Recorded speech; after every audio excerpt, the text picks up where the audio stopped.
Aigle d'or, des petits manadines et mpifankatika manolotra porte-clés vita amin'ny hoditra miendrika fo mahafatifaty. Aigle d'or, manolotra anao ny vaovao.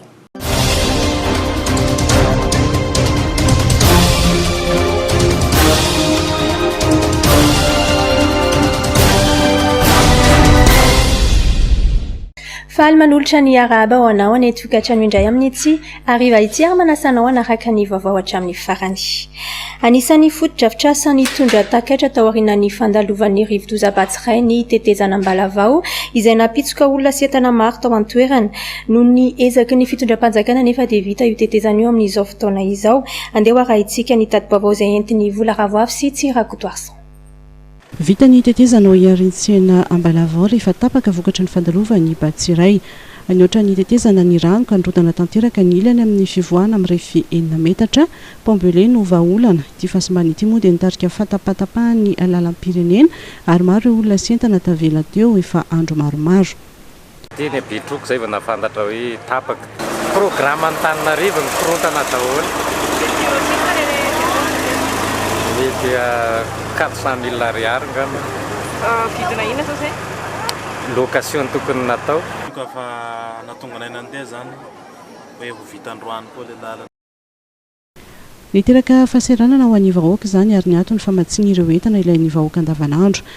Taraiky teto ihany koa ny vatsitsiny sy ireo fanampianatra boina ny Toliara. Eo koa ny camion mitondra fitaovan'ny Jirama nafitra ny jiro tapaka rehetra ny amin'ny faritra Atsimo. 20 taonina no zaka ny tetezana vaovao rehefa nanainga ho maly avokoa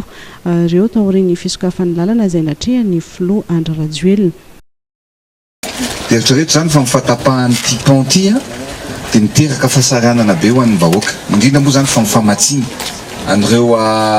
fitaovana ilaina isan'andro vao tapaka ny lalana dia tena miteraka olana hatramin'ny labozia zao efa tsy misy tsony any amin'ny toerana maromaro any ka zava-dehibe mihitsy misaotra anao makasitraka anao monsieur le ministre satria tsy niandry hely zany tsika efa tonga dia vita ny pont ary teo zao mbola tsy misokatra fa sokafantsika moa zany izy ity zao tsika miteny zao fa dia efa olona zany mandeha tongotra any zany zany hoe tena fijaliana amin'olona mihitsy zany ny fatapahany lalana tongotra. Laza moa ny Flo fa nafatra Pambele maro entina mahana ny olana amin'ny fatapahan-dalana. Nidina nijery ny tetezana Andrianatara Mandrano Fotsy eo amin'ny fokontany Talata Centrale, commune Talatampany ny Filoham-pirenena. Ity tetezana ity izay tapaka noho ny fandalovan'ny rivo-doza ary nisy mihitsy ny ainana fohy teto. Nijery le safotage tao ambany dia nijery tany ambany tany le iainy mianaka reo dia le lehibe raha fa le zazakely zany no tena tsy hita dia izay na tonga le zaza maty teto tamin'izay fotoana izay.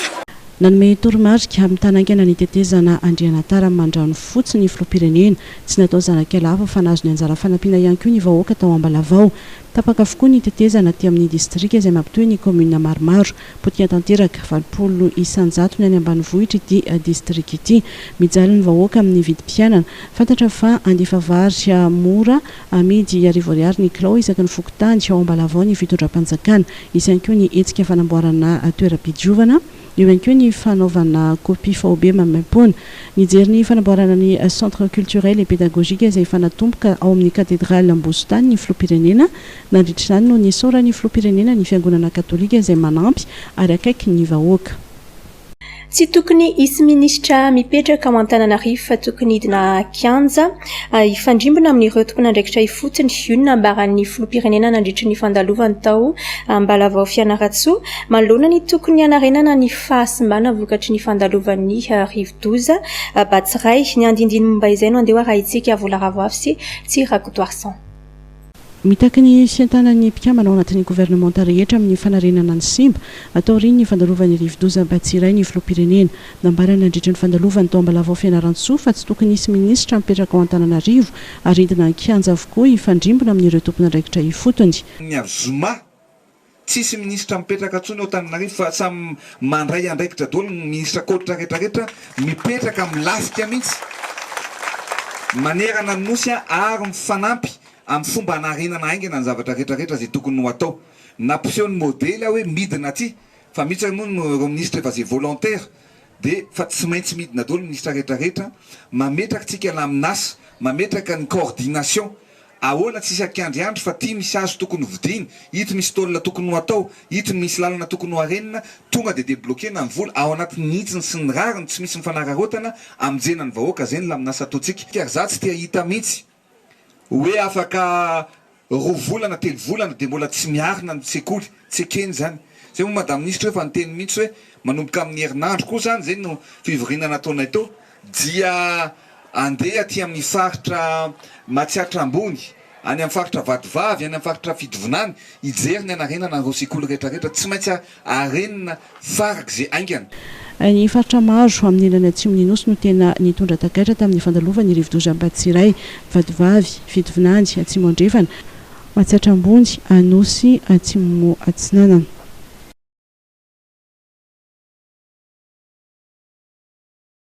Mandalo fahasahiranana ny firenena hoy Tsaramy Edouard filoha-hevitry ny RMDM nambarany fa tsy nirindra ny fitantanana ny rivo-doza ny loza ara-boajanahary eto amintsika. Ankoatr'izay dia misy ny tsy fitovim-pijery eo amin'ny sampitondra. Andeha arahintsika ny fanazavana.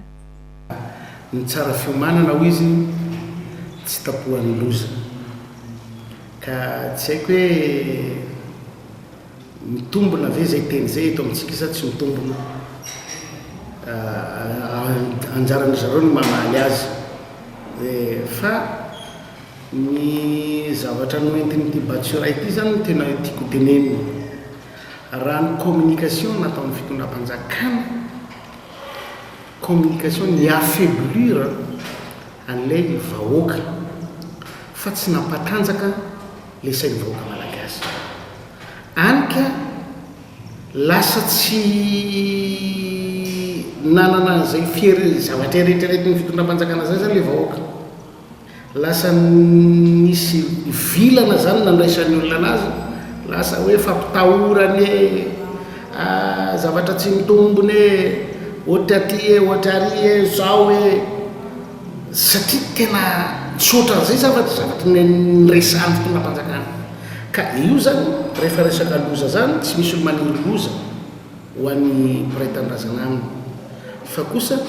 le fomba fananaovana an'le communication kosa tsy mety. Ny olona mbola ho an-tranony fanjakana efa namoaka sifran'ny olona sinistre, mampalahelo a, tena mampalahelo, efa mahitako olona maty ny alohan'ny fotoana.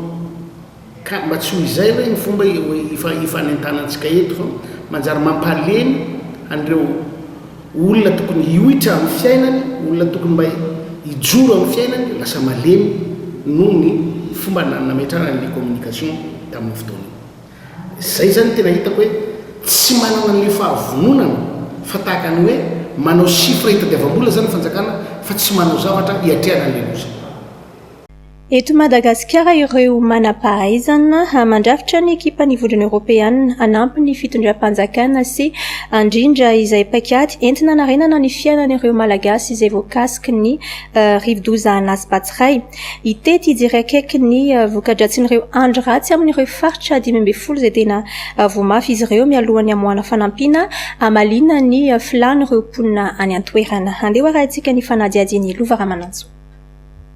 Efa tonga ary migadona eto Madagasikara ireo manam-pahaizana mandrafitra ny ekipa amin'ny vondrona Europeana hitondra ny anjara birikina amin'ny fanampinan'ny fitondram-panjakana malagasy sy andrindra izay paikady entina narenana ny fiainan'ireo malagasy voakasiky ireo rivo-dozan'ny fanesy teto amin'ny firenena hatramin'ny voalohan'ity hitaona ity.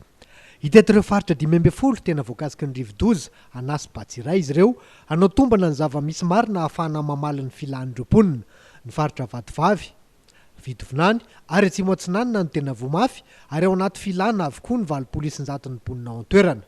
Ny fantatsika dia raha tsy misy ny fandrindrana na ny atao hoe coordination dia tsy mandeha amin'ny laoniny ny zavatra ataotsika rehetrarehetra anamafisana fiaraha-miasa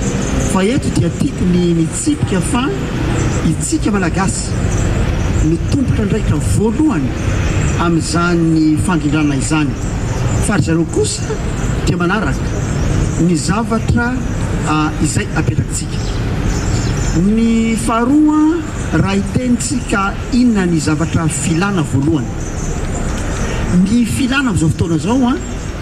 dia ny fanarenana ny olona aloha hiverenany amin'ny fiainany andavanandro. Inona zany zavatra zany? Azadiny fa ny resaka rano dia zavatra farany zay goavana indrindra ilainy zanak'olombelona. Zay indrindra nahatonga ny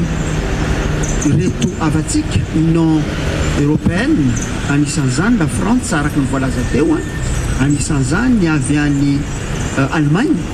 tonga eto mitondra fitaovana ho ampiasaina mba ahafahan'ny olona misotro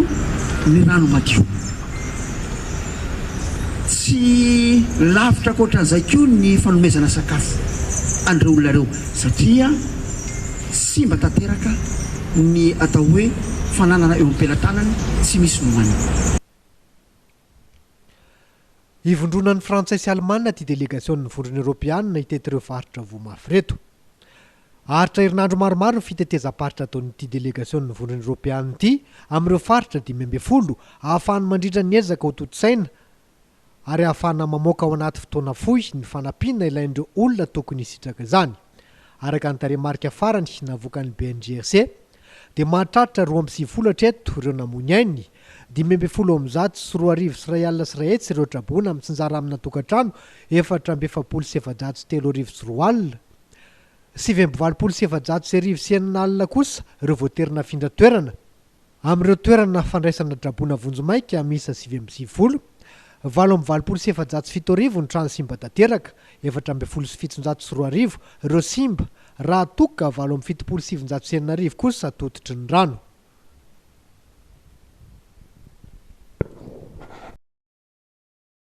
Ary raha tolorana vricule ny olontiana amin'ny Saint-Valentin Aigle d'Or dia tsy manadina ireo mpifankatia ka manolotra porte-clés vita amin'ny hoditra miendrika fo mahafatifaty ery ho an'ny mpanjifa ninona karazana kiraro vidinao, na talon ho an'ny madame zany, na kiraro mihaja ho an'ny ramose, na kiraro fitondra amin'ny andavanandro. Ireo kapakapa eny fa ireo modèle fotoloza vaovao ary tolotra manan-kely ny fito hatramin'ny 12 febroary ihany. Koa miazakaza haingana ary any amin'ny magazay any amin'ny Aigle d'Or no misy fanomezana tsara indrindra ho an'ny Saint-Valentin. Aigle d'Or, manandratra avy antsika. Anisan'ny manampy ny Madagasikara amin'ny fanarenana ao aorian'ny fandalovan'ny rivo-doza rony sesta tao Madagasikara ny sehatra iraisam-pirenena. Ho an'ny Grande-Bretagne manokana dia anisan'ireo firenena niara-nentana tamin'ny Madagasikara eny fa na dia talohany nandalovan'ny rivo-doza izy ireo araka ny nambaran'ny masiovoany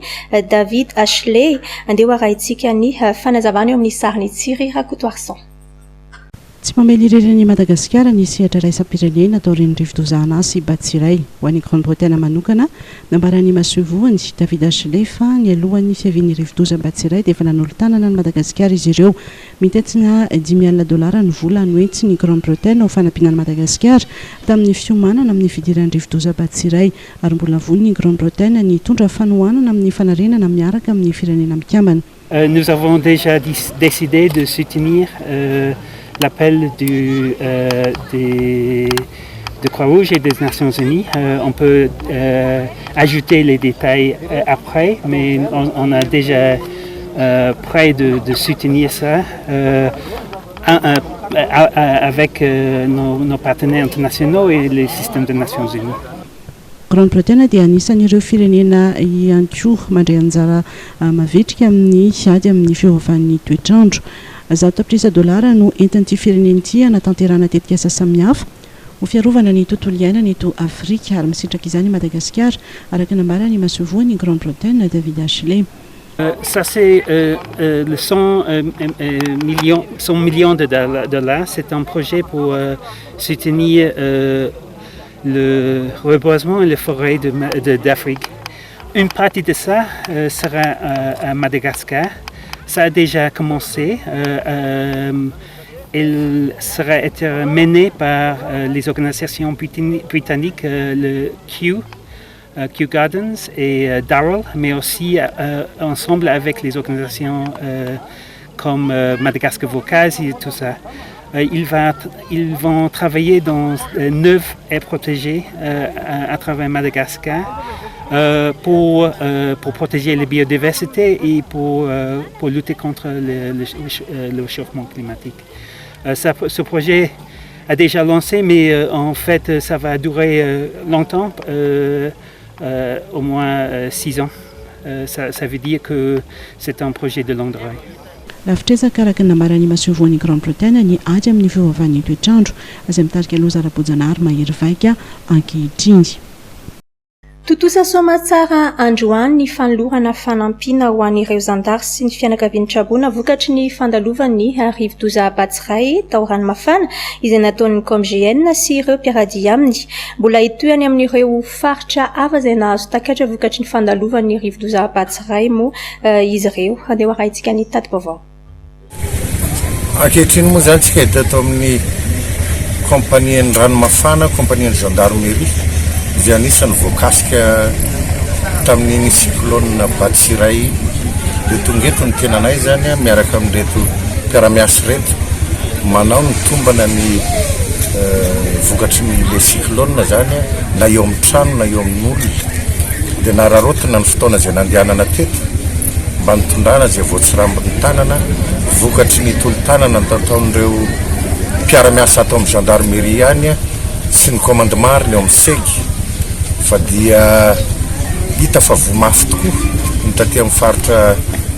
Vatovavy, Fitovinany, ny Atsimotsinanana, ny Otomatsiatra dia tsy maintsy mbola tetezina daholo reny toerany reny satria ny gendarmerie zany dia natao hiasa foana nisy Trabona ato ary araky ny hitantsika zao nisy ny tafo mikipaka, nisy ny lasa ny rivotra mihitsy ary misy ny lasa mampididoza raha mbola hidirana efa somary tranainy ihany ny kazerinato fa dia hita zay ny évaluation rehetrarehetra zay natao dia anjaranay anjaran'ny any amin'ny commandement gendarmerie zany no mikarakara ny zavatra hita tetỳ atoerana fa dia vita somatsara ny fanolorana andreo zavatra zay nentina avy any misy moa ny groupe misy ny panneau solaire kely kit solaire panneau solaire misy ny PPN dia misy koa re fitaovana an-dakozia zay natolotry ny fivazaha fikambana ny vadizadary avy any Foibe sy ny avy any Fianarantsoa dia nitanterahana ny rano daholo zay fa ny dianay moa dia mbola mitohy ihany zany mitety an'ireo unité ny gendarmerie amin'ity faritra ity. Tonga nanome tolo-tanana ho an'ireo mpiray-tandrazana Trabona vokatry ny fandalovan'ny rivo-doza Abatsiray farany teo ny banque SIPEM ka nanolotra fanomezana ahitana entana ilaina andavanandro toy ny vary, ny menaka sy ny labozia teny amin'ny BNGRC androany maraina izy ireo. Andeha hoarahintsika ny fanadihadiny Jemy Maradaniel sy Mamy Rasoanef.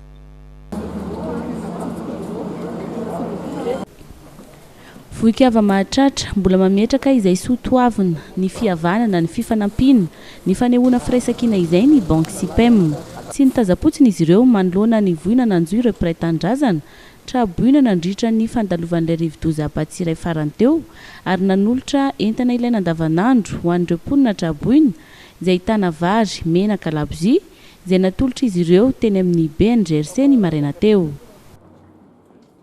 Amin'izao voina lehibe mahazo ny mpiray-tandrazantsika izao noho ny fandalovan'ny rivo-doza dia tonga izay avy any amin'ny SIPEM Bank tondra fanampiana kely ho an'ny Traboina. Tondra vary zay menaka sy labozia zay ny anjara birikinay avy any amin'ny SIPEM Bank.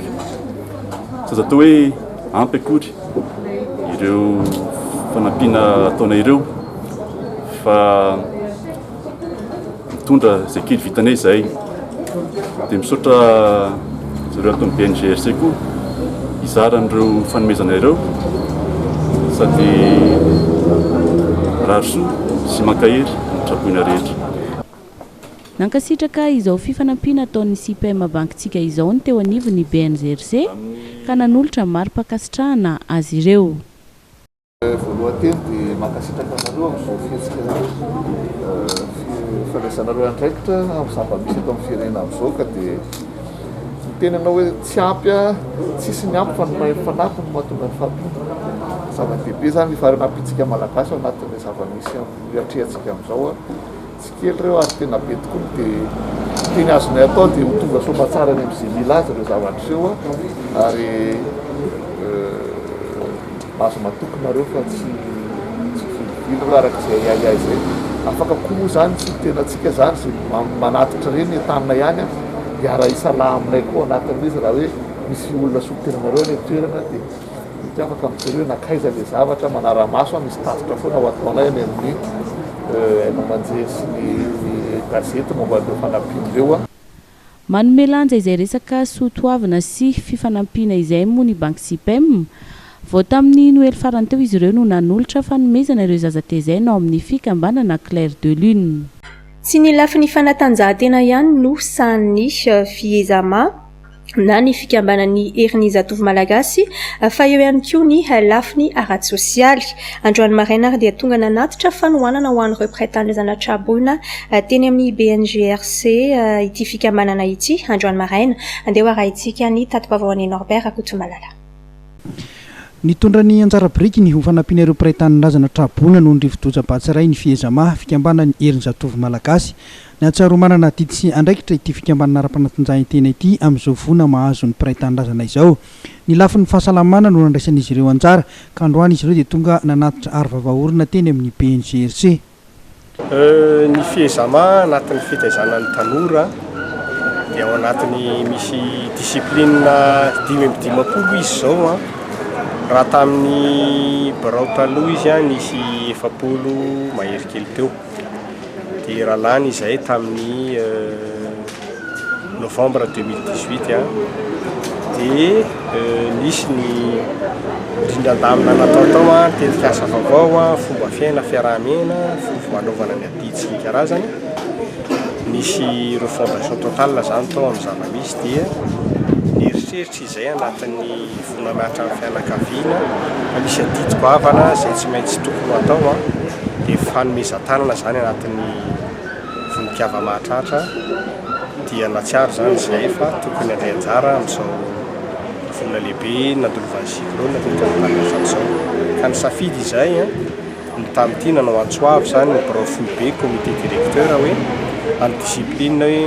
izay tsy rambon'ny tanana alefasy fa anao ezaka sika nampianan'ireo ny traboina eto amin'ny tanindrazana dia natao izany araka ny fitenin'ny ony tompo hoe izay manome am-pifaliana nakasitrahany Jehova dia nanao izay tsy rambon'ny tanana zay notrakasibosy amin'ilay fahasalamana ho an'ilay traboina satria maro dia maro tokoa zareo anatin'ilay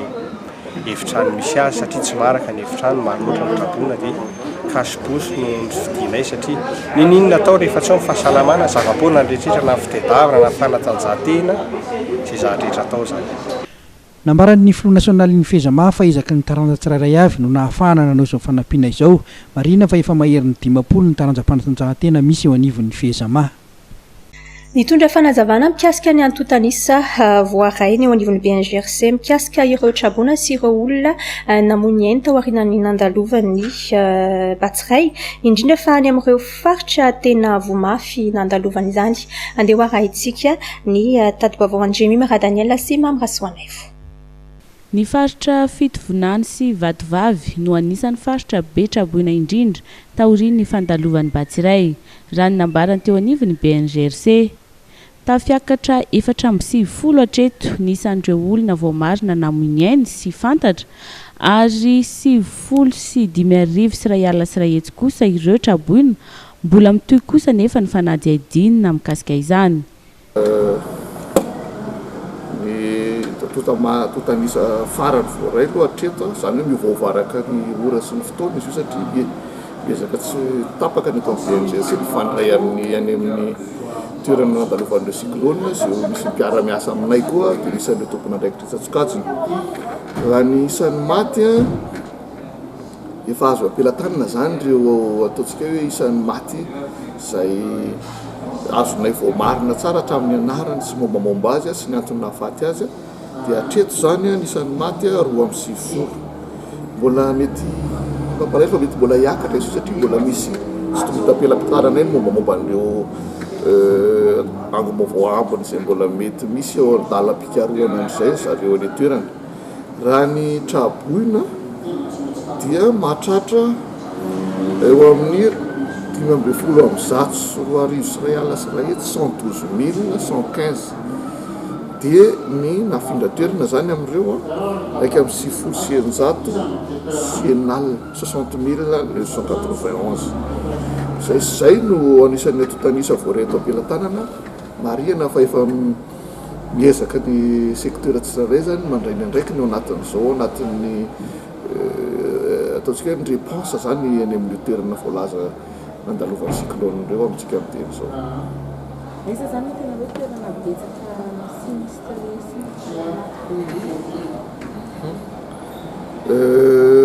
Ny région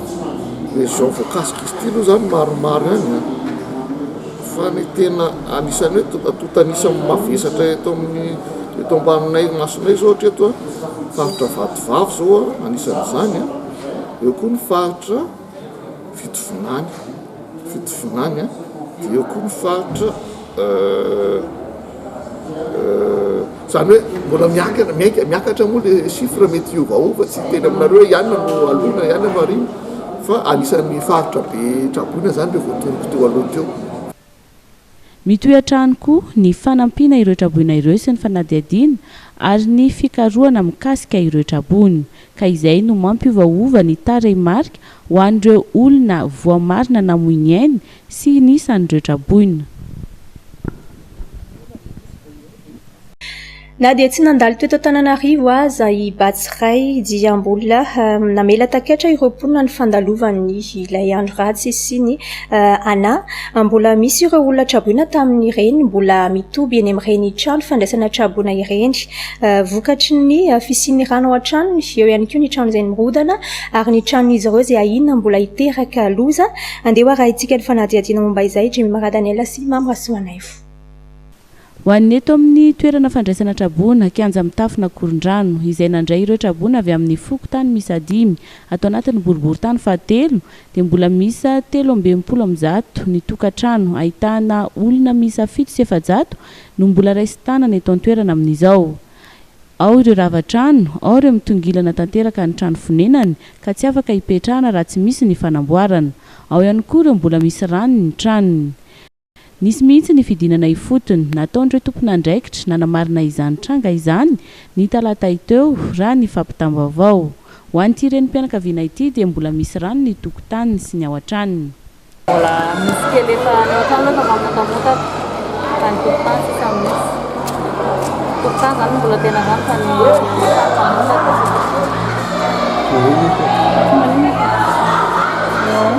dia manahoana ny anina amin'izao zao lamina ety amin'izao dia ilay nanaovana anina aloha zao mbola mizany mety nanaovana jerena trano mety izay ireo zao mbola mizany mety.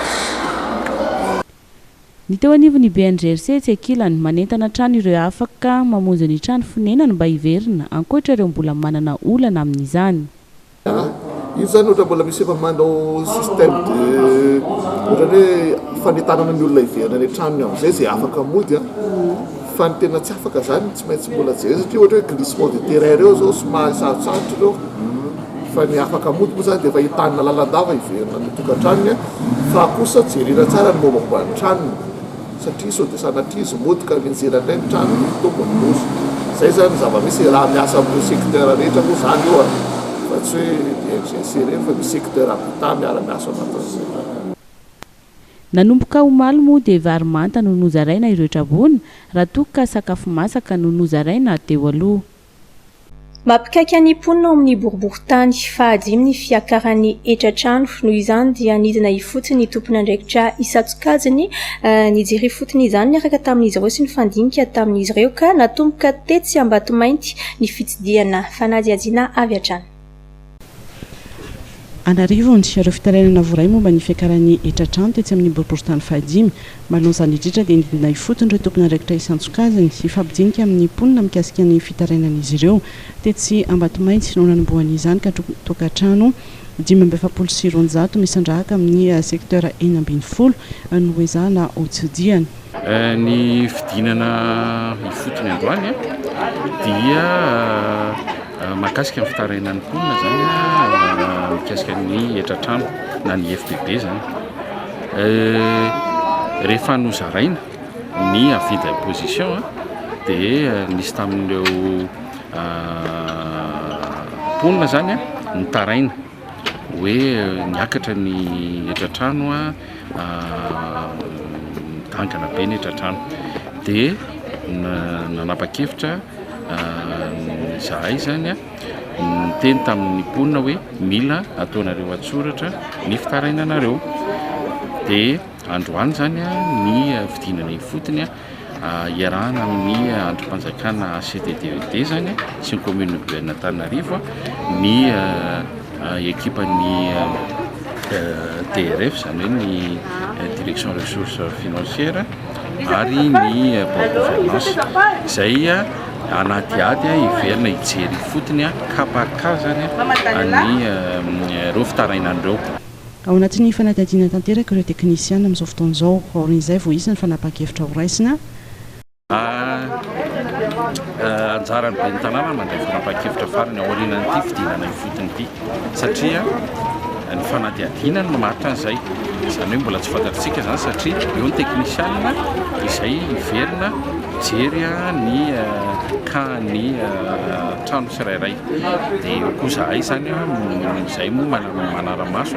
ny comité d'éthique zany fa misy le comité exécutif ireo zany mijery koa hoe inona manahoanahoana ny toetran'ny le trano manahoanahoana ny aiza mifaritra catégorie sy nrehetrarehetra misy critère maromaro zany jerenay ao anatin'izay fidinana ifotony izay ary ao anatin'izay fanadihadiana izay miankina amin'izay no hanomezanay proposition zany any amin'ny tanàna mba ahafahany mandray fanapa-kevitra. Aritra 12 andro ny fanadihadiana amin'ity andiany voalohany ity ary hojerena isan'ny tokantrano isaky ny tranga tsirairay ny mombamomba ny trano rehetra amin'ity fidinana ifotony ity dia ny boriboritany fahadimy no anatontsana ny fanadihadiana fa azo heverina ahitarina amin'ny boriboritany hafa izany. Notokanana androany ny ivitoerana vaovao fitilinina mialohan'ny amoana entana tao amin'ny seranatsambo-ny Toamasina tanjona ny anavaozana trano ny fahatseranana eto Madagasikara mba ho moderna sy fanaraka amin'ny toetrandro fanampanazavana avy hatrany. Itoetrany ny ezaka fanavaozana ny fahatseranana eto Madagasikara mba hatonga azy moderna sy mifanaraka amin'ny toetrandro ary tafiditra ao anatin'ny tontolo digital. Tafiditra indrindra ao anatin'ny fankalazana ny andro eran-tany ny fahatseranana ary dia nisy androany ny fitokanana ny ivitoerana fitiliana vaovao mialohan'ny amoahana ny entana ao amin'ny seranatsambo ny Toamasina. Izay tratran'ny magazina sy ny surestari elabe ny famoahana entana zay mikasika ny manao mangataka franchise fa anatin'izay koa ohatra hoe mpangataka valeur ny transitaire izay angataka décision ty amin'ny fahatseranana na nireny agrément reny aby ny division temporaire spéciale ny entrepôt ny agrément rehetrarehetra zany hoe ny fanapa-kevitra avy aty amin'ny fahatseranana zany dia ho azo angatana avy any an-trano avy en ligne na avy any amin'ny bureau dia avy any koa no azahoana ny valiny dia ahafahantsika manafoya ny fotoana izay azahoana ny décision indrindra fa ireo décision ireo moa zany mifandray amin'ny famoahana entana dia manafaingana koa zany famoahana entana raha fantatsika nga fa be dia be ny marchandise à souffrance na eto amin'ny port Tamatave fotsiny aby dia reny marchandise à souffrance reny dia matetika miankina amin'ny fahaelany processus ka raha ohatra ka mifaingana ny processus dia tafavoaka loloatra ho tratran'ny magasinage dia tsy tafahitsika ao anatin'ny port zany entana dia ho tratran'ny la vente na hopotehana dia zay anisan'ny tanjona anaovana réforme goavana dia goavana ato amin'ny fahatseranana. Raha ny tokony ho izy dia ny 9 janoary no nanatonsana ny fankalazana ny andro eran-tany ho an'ny fahatseranana saingy noho ny loza voajanahary nisy hoe teto amin'ny firenena dia nahemotra izany fankalazana izany ho an'ny Madagasikara manokana. Nisy ihany anefa tamin'ny fotoana io ny hetsika natao fanehoana firaisapo sy firaisan-tsaina tamin'ireo mpiray-tanindrazana Traboina. Fahatseranana maneran-tany dia manao hetsika amin'io andro io fankalazana izay. Tamin'ity taona ity nefa noho ny zavatra raha nahita ny rano ratsy sy ny cyclone tamin'ny ana iny dia teo koa ny izay farany teo Batsirainy dia nahemotra zany ny fankalazana na zanaty zany tamin'ny 19 ny volana janoary teo dia nisy hetsika ihany natao tao Antananarivo sy ny manerina nosy izay nanomezana fanampina taty amin'ny fahatseranana zany nanehoana ny hetsika fiarahana misalaha sy ny solidarité zany ho an'ny sy riotrabona ny tao an-tanà moa zany a dia natolotra tao amin'ny DGRC mba ahafana mifanampy ary isorana manokana mampiasa permis rehetra tao fahatsarana satria tsy pepaika no nafahana ny vidin'ireny TPN mena reny dia ohatran'izay koa ny tany amin'ny province rehetrarehetra na teo Tamatavy izay natena tao amin'ny monsieur le gouverneur tao ny tany amin'ny province hafa koa izay nanao an'izay hetsika zay. Ity fankalazana androany ity dia nampitondraina ny loha-hevitra hoe hafanganana ny fanovana eo amin'ny lafy nomerika eo anivon'ny faditseranana amin'ny alalan'ny fampiroboroboana ny kolotsaina faditseranana sy ny tontolo aza hombokatra tsara.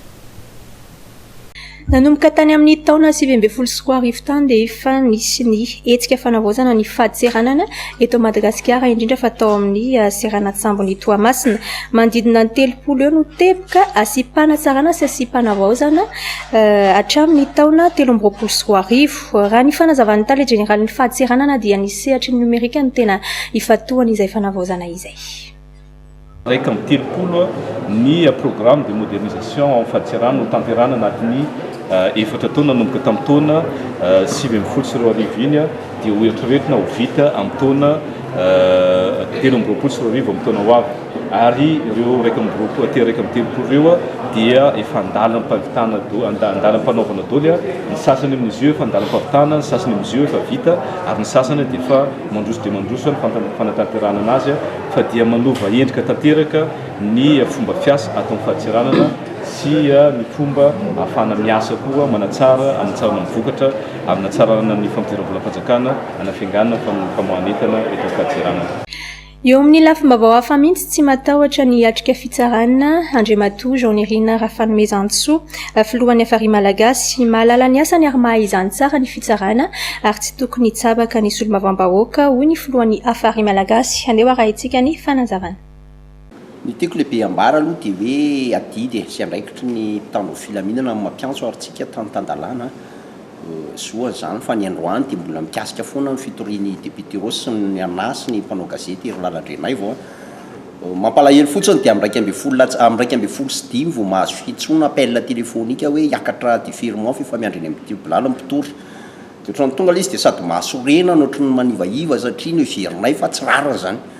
mba manana ny asa sy ny didiamana ndraikitra zay ao anatin'ny ray mpimasy dia fa hoe efa eo mpitory ary mitabataba be mpitory hoe fa nga le mpitory zany lehibe commandement gendarmerie sa inona fa député izy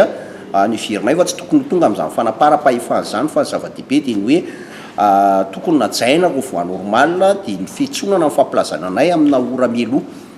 Za manokana tsy matahotra ny resaka fitoriana io satria za tsy nanompa olona za tsy nanivaniva olona tao anaty Facebook dia ny veriko fa vonina hiatrika amin'ny fitsarana fa kosa laviko tanteraka hoe ao anatina minitra no mena fotoana hiatrika an'izany fitsarana zany ny mpisolo vava tsy afaka fa manao raharaha ampaka zany rehetrarehetra zany zany mbola misy zavatra lamina ka ny zava-dehibe minitra oetiny eo anatrehana fitsarana ary mba angatahako dia manatrika eo mihitsy ngia député hijerevantsika marina sy ny diso satria zay ny tokony ho hita eto amin'ny firenena satria teneny tena marina mamray ny miantso polisy député Rosy ny nanompa imbe dibe tao anatin'ny resaka Facebook tsy namaly ana indray mandeha fa ny tenako indray rehefa avy eo mivoatory dia ohatrany ahoana moa fanjakana ho eritreretintsika eto Madagasikara amin'izany ka io tsy niveriko fa olon-kendro ny fitsarana vonina hiatrika fitsarana amin'izany zavatra zany ny tenako ary niveriko fa fitoniana koa zao ilaina fitoniana satria mbola betsaka ireo rivo-doza ny coronavirus sy ny sisa eto amintsika dia niveriko fa miandry am-pitoniana izay voavoaka amin'ny fitsarana ao zay fa mangataka kosa zay mba ho ara-dalàna ny fitsoana sy ny sisa ao anatin'io fitsarana io. Zava-dehibe ho an'ny fanarenana ny tontolo iainana ny fambolekazo ary nandray ny andraiky ny manoloana izany teo anivon'ny anteny Merandola izay notarihan'ny filohany Razafy Mahefa Hermanana ary ny commune Tsaramasoandro district Anakazobe no nofidin'izy ireo hanatanterahana izay fambolekazo izay niarahany tamin'ireo mpiara-mombona antoka sy ny mponina tao an-toerana Omaly. Andeha raha itsika ny tati-baovany Vola Ravoafy sy Tsirakotoarsa. Tany midadasika amin'ny refy 7 hectare eto amin'ny commune Tsaramandroso district Anakazobe no nifidiny Antemerandolona naovana fambolekazo entananarenana ny tontolo iainana manoloana ny fivoavan'ny toetrandro natomboka Omaly izany fambolekazo izany ka zanakazo misa 4 alina no nivoleny ny fianakaviam-ben'ny Antemerandolona niaraka tamin'ireo mpiara-mombona antoka taminy ary ny mponiny Tsaramasoandro nandritry ny fambolekazo notarihan'ny filohany Antemerandolona Razafy Mahefa Hermanana. ka hitatsika fa amin'ny problème ny tanindrazana dia maina mikaraikona mihitsy ny firenena mandritry ny folo volana dia roa volana indray dia orambe dia tondra drano be io zany le hoe dérèglement climatique le hoe fikorotana ny toetrandro zay zany ny tena editsika mafy amin'izao fotoana zao mba hanaovana le hoe reforestation na fambolekazo goavana ahoana moa natao hoe reforestation ty toerana ty dia fantatrareo fa tamin'ny androny hoe fanafihan'ireo mpananobohatra dia amin'ity ny mandeha mpananobohatra ho anafika Antananarivo dia manapakapaka mikopikopy izy satria feno ala fotsiny ty dia zay zany hoe amerina an'izany ala zany tsika dia zay mahatonga an'izao hoe ty zao 76 hectares hatrany borikely mbola misy toerana azanaovantsika an'ilay izy dia io mbola midadasy rehetrarehetra tazony maso io zany dia mbola azanaovana reforestation daholo fa amin'izay fotoana zay tsika dia hitadiny fomba rehetra indray mba hampiasa hélicoptère na avion mba hanafaingana zany le atao hoe fiparitaka le fambolekazo be da be zany ny zanakazo zao misy zao zakaranda dia misy acacia dia misy kininimpotsy dia misy kinin'oliva zany hoe nezahana mihitsy zany mba le hoe espèce endémique na le hoe zanakazo zay misy eto Madagasikara no ambolena zany dia misy koa le azondrazana le hoe azomena zany dia nezahana zany mba hoe tena mba azo tena lafo vidy no amboletsika eto dia misy koa aza polonia fantatrareo fa polonia zany raha maniry dia tena azo fanaovana fanaka tsara lafo vidy mihitsy maromaro amin'ireo zanakazo reo zany misy atao hoe polonia zay zany nezahana mihitsy mba andrakofana alan'ity toeran'ity zany toy ny fandraisana anjara amin'ny fivoriana maneran-tany momba ny fiovaovan'ny toetrandro tany Glasgow ity fambolekazo amina velaran-tany midadasika no tanterahany antemerandolo ity araka ny fanamariana no entsiny Rabetsaroana Sylvain izay mpikambana amin'ny kabinetra ny filohany antemerandolo. Sotran'izao izy moa ty hiezaka mihitsy amin'ny changement climatique zany amin'ny tombon'ny tany tena ohatra ny déforestation ny Amazone dia miteraka resaka ozone moa koa dia hitanareo zao fa tondraka daholo ny rano any Europe any amin'izao fotoana zao dia mikorotana mihitsy zany ny tombon'ny tany amin'izao fotoana zao ny tondra-drano sy ny resaka cyclone io resaka dérèglement climatique zany amin'ny olona manapaka hazo misy fonty any amin'ny nord any zao misy tsunami hitanareo volcan mipoaka tany resaka dérèglement daholo reny atsika eto Madagasikara zany ty andrian'izany fa trany dia manao tsika satsika mana tany afaka ambolena dadasika dia ny Sénat zany nandray adanana zany 100 000 plan ka atao fa 40 000 aloha ny tratra dia hitanareo ny asa fa tsy afaka makasarnareo tsy moramora zany mamadika bainga 60 hectares zany fa vitanay to anatin'ray volana kely tao. Anisan'ny nitondra ny anjara biriky tamin'ity fambolekazo ity ny masovò britannique Indiana Risno ny fanometanana tamin'ny antemerandolona ny sehatra tsy miankina tamin'ny fanomezana ny zezika le izy ny zezika nampiasaina teto tamin'ity fambolekazo niaraka tamin'ny antemerandolona ity dia zezika organique izany hoe tsy misy vokatra produit chimique mihitsy zany fa vokatry ny tany biolojika le zezika izay vokarina eto Madagasikara dia izay no ezahanay apartana manerana ny Madagasikara izay no ezahanay anampiana ihany koa ny fanjakana fanomezana an'izany zezika izany ahafahana manome tontolo maitso any Madagasikara. Resy lahatra ireo mponina avy amin'ny commune Tsaramasoandro fa efa iainan'izy ireo ny tsy fampindrano vokatra ny fiovaovan'ny toetrandro ary zava-dehibe ny fambolekazo izy ireo ary vonona ikarakara ny fambolekazo izy ireo. Vonona izay karakaran'io satria le hazo zany ilain'ny tontolo iainana zany le hazo satria na ny kitara zao efa tsy izy tsony sarpo dia ilaina zany zarary nanao fanjakana zany dia mba anjarany ety amin'ny fokotany zany sy ny commune mikarakara an'ilay zanakazo ety an-tanàna sa hoe ahoana. Ankoatra ny mponina ifotony dia isan'ny koa ny miaramila hipetraka anaramaso ny eto Tsaramasoandro anaovany antemerandolona fambolekazo amina velaran-tany midadasika. teatra rojo nosoratany Aisha entina ampahafantarana ny zava-misy niainan'ny miaramila malagasy sy Senegaly. Mitantara ireo miaramila malagasy nandray anjara sy namoy ny aina nandritry ny ady lehibe. Nampahafantarana androany teny amin'ny office national malagasy des anciens combattants victimes de guerre teny Anosy. Andeha ho arahintsika ato anatin'ny fanadihadiany vola ravoavy sy Tsirakotoarsan momba izay. Tsy voafafa ny tantara ary tsy adino ireo miaramila malagasy nandray anjara ary namoy ainy tamin'ny ady lehibe. Entiny indrindra ampahafantarana ny zava-nisy ny ainan'ny miaramila malagasy sy Senegaly ny teatra rojo nosoratany Aisha izay nampahafantarana androany teny amin'ny office national malagasy des anciens combattants victimes de guerre teny Anosy. Fanehoana na représentation na pièce théâtrale anankiray izay misy artiste anankitelo malagasy anankiroa dia vahiny ny anankiray izay représentation na performance théâtrale izay atao tao amin'ny maky amin'izao fotoana izao dia natao amin'ny teny frantsay. Izy io dia manodidina ny tirailleur sénégalais sy tirailleur malagasy ary natao mba ho fahatsiarovana ny fafitopolo taona nanorenana an'ity toerana izay misy antsika ity androany eto Anosy. Eo ihany izay fankalazana fafitopolo taona ny paozin'ny première pierre an'ity toerana ity fa famelomanaina ary fahatsiarovana indrindra ny herim-pon'ireo malagasy izay niatrika ady tamin'ireo ady lehibe rehetra nisy teto amin'izao tontolo izao, na ny ady lehibe voalohany izay na ny ady lehibe faharoa ary fahatsiarovana sy famelomanaina ary koa tsy fanadinoana ary tantara mipetraka ireo izay tokony mampitaitsika ny taranaka farany satria ny fahalalana ny tantara intsika malagasy dia mitondra makany amin'ny fampandrosoana ihany koa. Izy io dia ady nataon'ireo mpiaditra nainy malagasy ireo mitovy amin'ny ady izay atrehantsika malagasy amin'izao fotoana izao ady amin'ity avalana retin'ity eny koa ady amin'ny rivodoza izay misy farany teo ka izany dia tsara fantatry ny malagasy indrindra ny tanora ankehitriny. Arak'izany dia tafiditra amin'ny fankalazana ny fahafitopolo taona ny ijoroan'ny office national malagasy des anciens combattants victimes de guerre ity hetsika no tanteran'androany teny Anosy ity. Sendrar ny fampahalalam-baovaontsika tamin'ity hariva ity. Isaorany ianao nanaraka izany hatramin'ny farany. Misaotra ihany koa ny Charmel Beauté tsy pasapitso miara-miasa amin'ny vaovao hatrany dia mametraka ny veloma mandra-piona indray.